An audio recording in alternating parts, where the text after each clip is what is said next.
દેવાયત ખવડ અને બ્રિજરાજદાન ગઢવી વચ્ચે વિવાદ સામે આવ્યો છે। બંને કલાકારો વચ્ચે શાબ્દિક યુદ્ધ છેડાયું છે। બ્રિજરાજદાન ગઢવીએ દેવાયત ખવડ પર સીધા પ્રહાર કર્યા છે। બ્રિજરાજદાને ખવડને રાખી સાવંત સાથે સરખાવ્યા છે અને ખુલ્લી ચેતવણી આપતા કહ્યું છે કે મોરે મોરાના શોખ હોય તો મારી પણ તૈયારી છે અને સમાધાન પછી પણ ચાળા કર્યા હોવાનો અને ચારણ સમાજનું અપમાન કર્યું હોવાનો બ્રિજરાજદાને આરોપ લગાવ્યો છે અને કહ્યું છે કે સહન થતું હતું ત્યાં સુધી કર્યું છે, હવે માપમાં રહો અને પાછી વળી જાઓ તે પ્રકારની વાત તેમના દ્વારા કરવામાં આવી છે।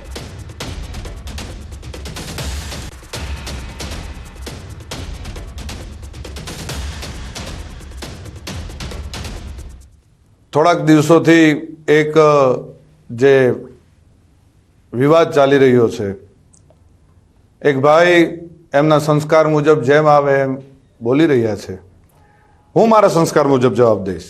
એના સંસ્કાર એના સ્ટેજ ઉપરથી એના અંગત જીવનથી બધા આપ વાકેફ છો, મારે આપ સૌને કંઈ કહેવાની જરૂર નથી, પણ મારા જે સંસ્કાર છે એમને હું એ રીતે જવાબ દઈશ।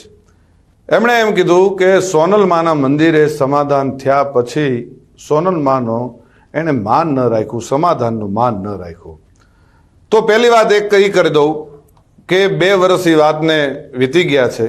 2 વર્ષમાં કે મારી આટલા વર્ષોની આ કારકિર્દીમાં તમે કોઈ દિવસ ક્યારેય પણ મને ક્યાંય જોયો કોઈ કલાકારને બીજાની સાથે વિવાદમાં કે કોઈ પણ જાતના બીજા વિવાદમાં મને જોયો કોઈ દિવસ ન બને। હું કોઈ વિવાદમાં ક્યારેય પણ પડવાવાળો માણસ જ નથી। સમાધાન પછી કર્યા છે, પણ જેટલા સહન થતું હતું ત્યાં સુધી સહન કર્યું છે।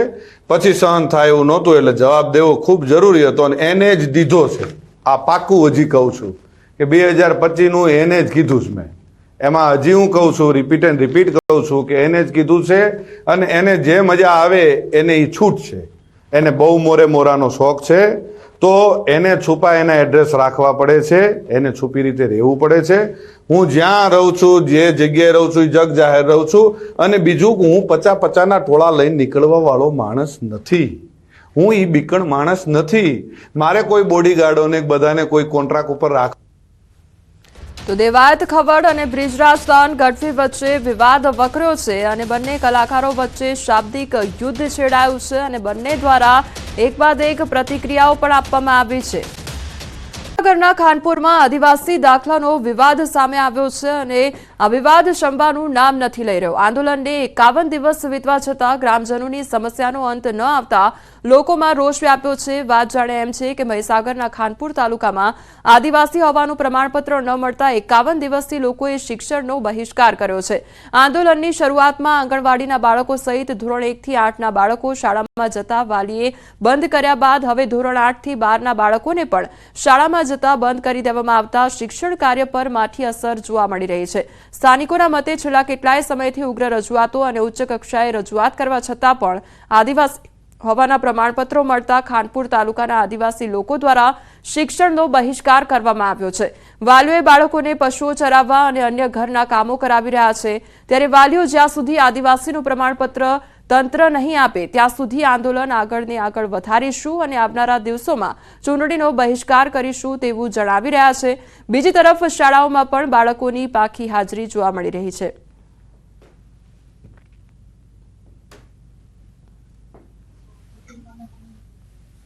મહીસાગર જિલ્લાના ખાનપુર તાલુકામાં આદિવાસીના દાખલાને લઈને છેલ્લા 51 દિવસથી આંદોલનો ચલાવવામાં આવી રહ્યા છે। આજે 51 દિવસ થયા છે। વાલીઓ છે તે પોતાના બાળકોને અભ્યાસ અર્થે મોકલતા નથી। કેટલાક વાલીઓ છે તેમની સાથે સીધી વાત કરીશું।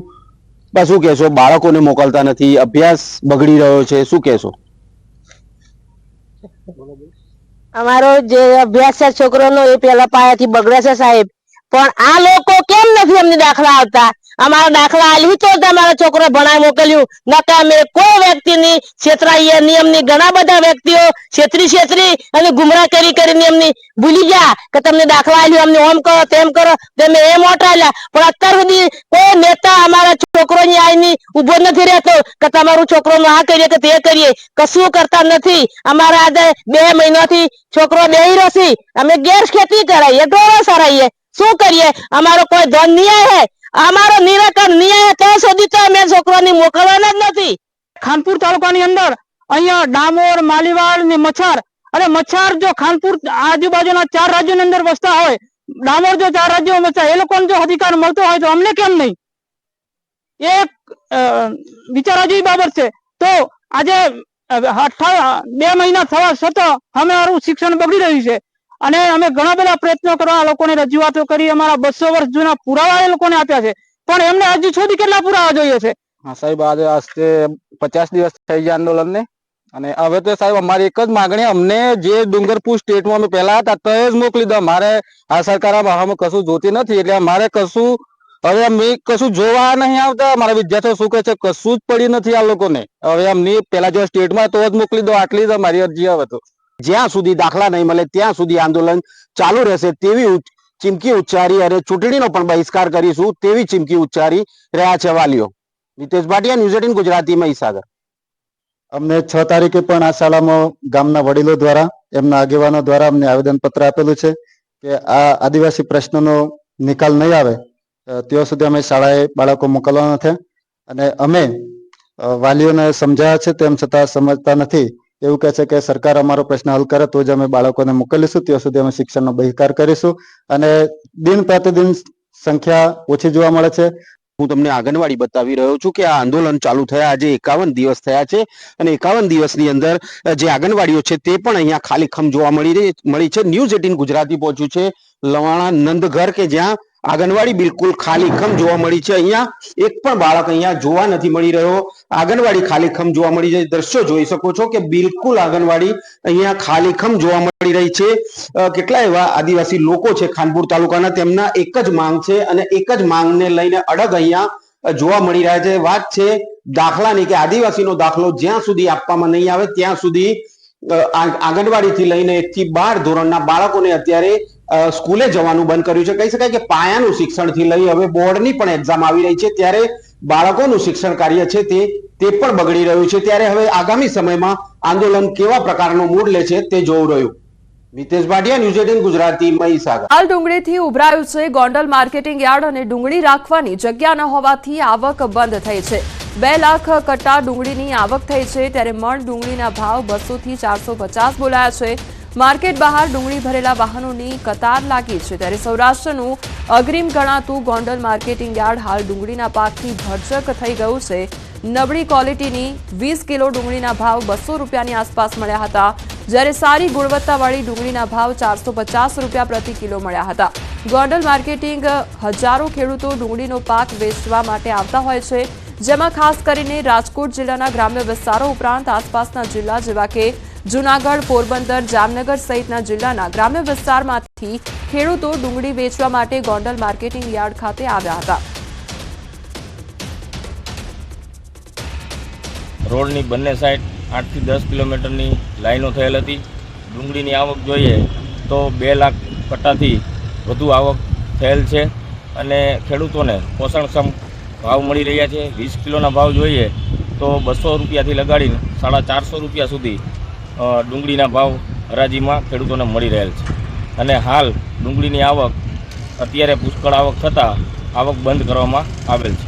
તરફ બનાસકાંઠામાં વેપારી સાથે લૂંટની ઘટના બની છે. પાલનપુરના ઈદગાહ રોડ પર 2.5 લાખ રોકડ અને સોના ચાંદીના દાગીનાની તફડંચી કરી છે અને નાણાં ધીરનારનો વ્યવસાય કરતા વેપારી સાથે આ ઘટના બની છે. વેપારી દુકાનેથી પોતાના ઘરે જઈને એક્ટિવા પાર્ક કર્યું ત્યારે અજાણ્યા લોકો રોકડ અને દાગીના ભરેલો થેલો હાથમાંથી ઝૂંટવી ફરાર થઈ ગયા હતા. પાલનપુર પૂર્વ પોલીસે સમગ્ર ઘટનાને લઈને વધુ તપાસ હાથ ધરી છે.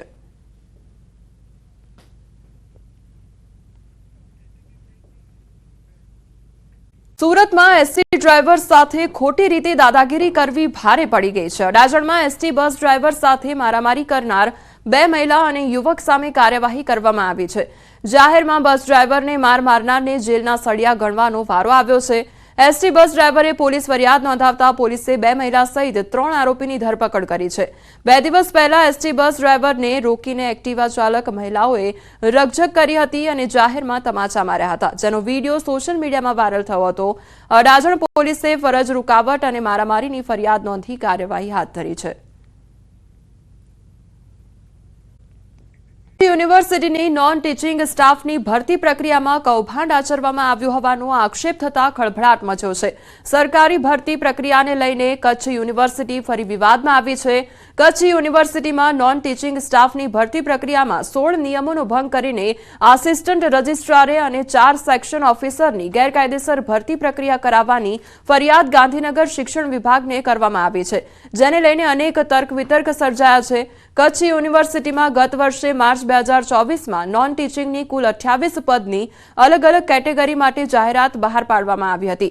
કચ્છ યુનિવર્સિટીમાં નોન ટીચિંગ સ્ટાફની ભરતી પ્રક્રિયામાં પ્રારંભિક તબક્કાથી જ ગેરરીતિ આચરવામાં આવી હોવાની ફરિયાદ કચ્છ યુનિવર્સિટીના પૂર્વ સેનેટ રમેશ ગરવાએ કરી. જો કે રમેશ ગરવાના આક્ષેપોને કચ્છ યુનિવર્સિટીના વાઇસ ચાન્સેલર મોહન પટેલે ફગાવ્યા અને કહ્યું છે કે નોન ટીચિંગ સ્ટાફની ભરતી માટે પ્રક્રિયા માટે જે માપદંડો હતા તે મુજબ જ પ્રક્રિયા કરી છે. વધુમાં વાયરલ વોટ્સએપ ચેટ મુદ્દે પણ તેમણે પોલીસ ફરિયાદ કરી છે. બીજી તરફ આસિસ્ટન્ટ પ્રોફેસરે પણ વાયરલ વોટ્સએપ ચેટને ફેક ગણાવી છે. આમાં ટોટલ માર્ચ મહિનામાં જે નોન ટીચિંગની 88 જગ્યાઓ બહાર પડી હતી એ માટેમાં કોઈ પણ ક્રાઇટેરિયાનો કોઈ નક્કી કરેલો પહેલેથી જ જે ફિક્સ ઉમેદવારો સાથે થયા અને મારી પાસે એની ચેટ પણ અમુક જે ઉમેદવારોને અન્યાય થયો છે એ લોકોએ નનામી પત્રોથી મને આખી વિગત એની અંદર અલગ અલગ વોટ્સઅપ ચેટ થયેલી છે. એમાં દરેક ઉમેદવારને 12 લાખ રૂપિયા એની પાસેથી માંગવામાં આવ્યા હતા. એ ચેટમાં જે લખેલું છે એ પ્રમાણે દરેક ઉમેદવારોને પર્સનલ ઇન્ટરવ્યૂ માટેના કોલ મોકલવામાં આવ્યા અને કોલના આધારે પર્સનલ ઇન્ટરવ્યૂ કરવામાં આવ્યા અને પર્સનલ ઇન્ટરવ્યૂમાં જે રીતે એક્ટમાં પ્રોવિઝન છે એ પ્રમાણે એ સમિતિ જે હતી એને દરેક ઉમેદવારોના આપણે ઇન્ટરવ્યૂ લીધા. ઇન્ટરવ્યૂના આધારે એમનું સિલેક્શન થયું છે. મને હાથો બનાવીને જે PDF કોઈ બનાવી છે એ ફ્રોડ છે. મારા મોબાઈલમાં ક્યારે પણ મારા દ્વારા આવી ચેટ થઈ જ નથી અને જેની ફરિયાદ મેં વોટ્સઅપ ગ્રીવન્સ ઓફિસરને SP સાહેબની કચેરીમાં કરેલી છે અને મેં એફિડેવિટ બનાવીને પણ આપી છે કે આ કૃત્ય મારું નથી અને મેં પણ રિક્વેસ્ટ કરી છે કે આની ડિટેલમાં ઇન્વેસ્ટિગેશન થવું જોઈએ.